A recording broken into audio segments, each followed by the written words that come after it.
Every dinosaur you've ever seen in movies, books, or museum displays is probably wrong. Out of more than 1,000 dinosaur species we've ever discovered, we only know the actual colors of a small handful. Some had orange and white stripes like a raccoon, others showed bright red or ginger tones, and a few had glossy black feathers with an iridescent shine like a raven's wing.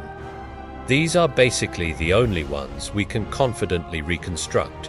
Sinosauropteryx with its ginger fur and striped tail, Anchiornis with black and white wings and a red crest, Microraptor with its shiny iridescent plumage, Borealopelta with rusty reddish-brown armor, and a few more like Stegosaurus. For the rest, from the mighty T-Rex to Stegosaurus, Triceratops, or giant sauropods, we have literally no direct evidence of their colors. Every colorful reconstruction you've seen is educated guesswork at best. Color almost never survives fossilization, but in rare cases, we find skin impressions or preserved melanosums, the tiny structures that once held pigment. Even without exact colors, these can reveal scale or feather patterns that hint at stripes, spots, or camouflage.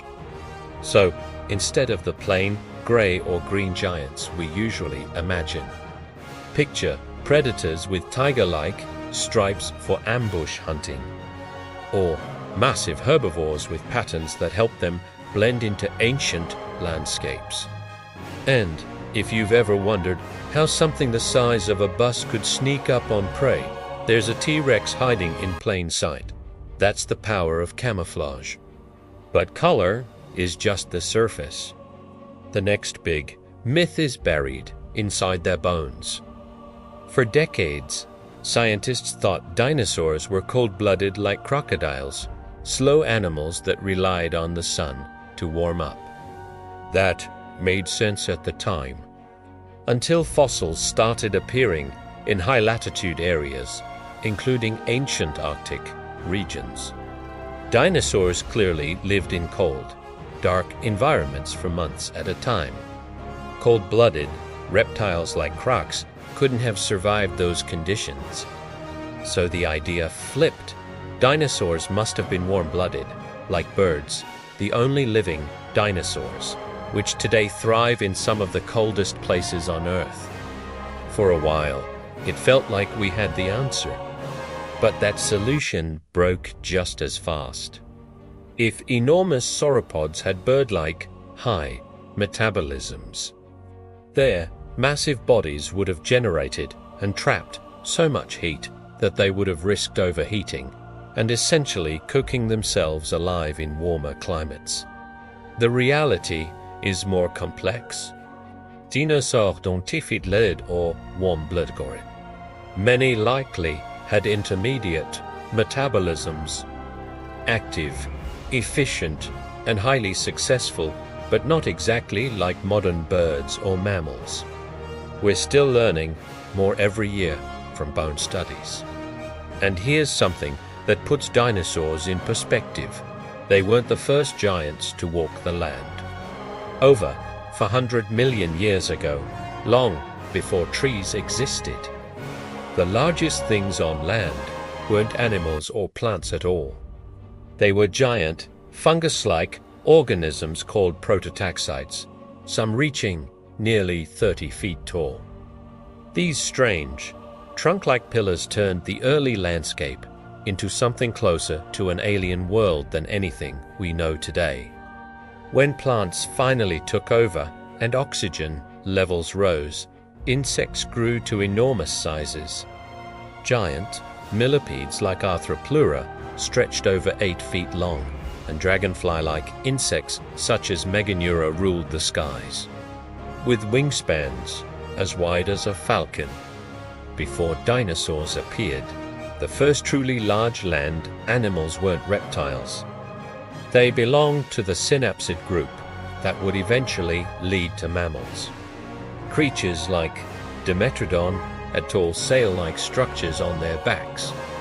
Taller than a grown man, possibly used for display or temperature regulation. Dinosaurs came later in this long story, and the only reason we know anything about any of them is because a tiny fraction of individuals died in exactly the right conditions to become fossils. Most simply disappeared without a trace. That leads to another common mistake. We think we have a good map of where dinosaurs lived. Fossils have been found on every continent, from Allosaurus in North America to Hadrosaurs in Antarctica. But our picture is full of massive blanks. Fossils only form well in certain environments like floodplains and lakes. Dense rainforests, high mountains, and dry deserts are almost impossible for preservation. That means entire dinosaur ecosystems could have existed and left no record at all. Even in a huge area like the eastern United States, the dinosaur fossil record is almost empty. This gap seriously distorts our view. It's like trying to understand today's global wildlife by only looking at animals in one zoo. We call Patagotitan or Argentinosaurus the biggest dinosaurs ever found. But with such an incomplete record, the true record holder is almost certainly still out there, undiscovered or lost forever.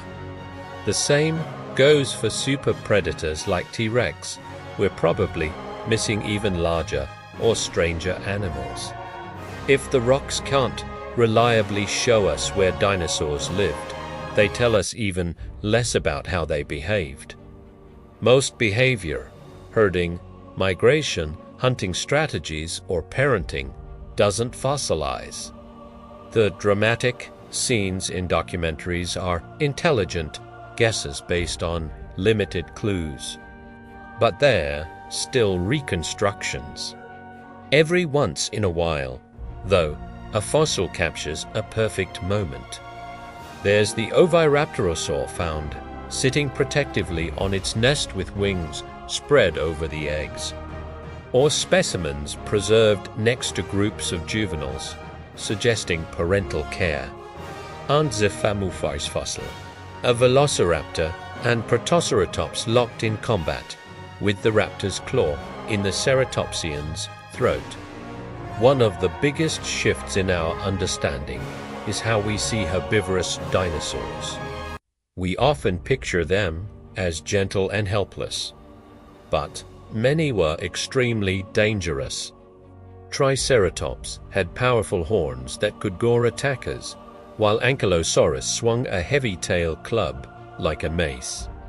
Even hadrosaurs weren't easy targets. Stegosaurus, one of the largest non-sauropods, reached nearly 50 feet long and weighed over 15 tons. Its sheer size and mass alone could be lethal in a stampede or charge. Many hadrosaurs lived in large herds, and some, like Parasaurolophus, had hollow crests that probably amplified warning calls. For a predator like T-Rex, hunting these animals was risky. A single bad injury could be fatal for an 8-ton hunter.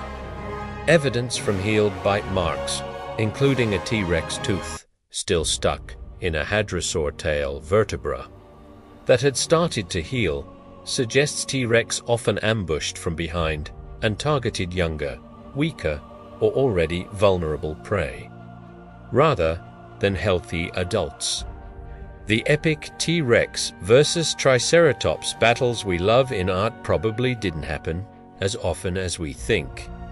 And then there's the never-ending debate, T-Rex versus Spinosaurus. This matchup became popular thanks to Jurassic Park 3, but the two animals were nothing alike. T-Rex was a powerful terrestrial predator with the strongest bite force of any land animal. Spinosaurus was a semi-aquatic hunter from North Africa, built for catching fish in rivers and lakes, with a long snout and a sail on its back. Asking who would win is like asking whether a lion or a shark would win.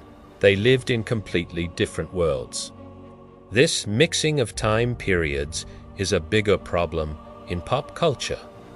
Megalodon, the giant shark, is often thrown into dinosaur fights. But the timelines don't match.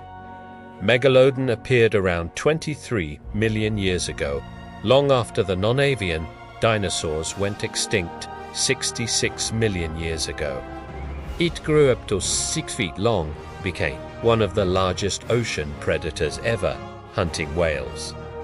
Unlike the dinosaurs, Megalodon lived relatively recently, dying out only about 3.6 million years ago. These are some of the biggest myths and misconceptions that still shape how we picture the age of dinosaurs. The more we discover, the more we realize how much remains unknown and how much more fascinating and surprising the real story truly is.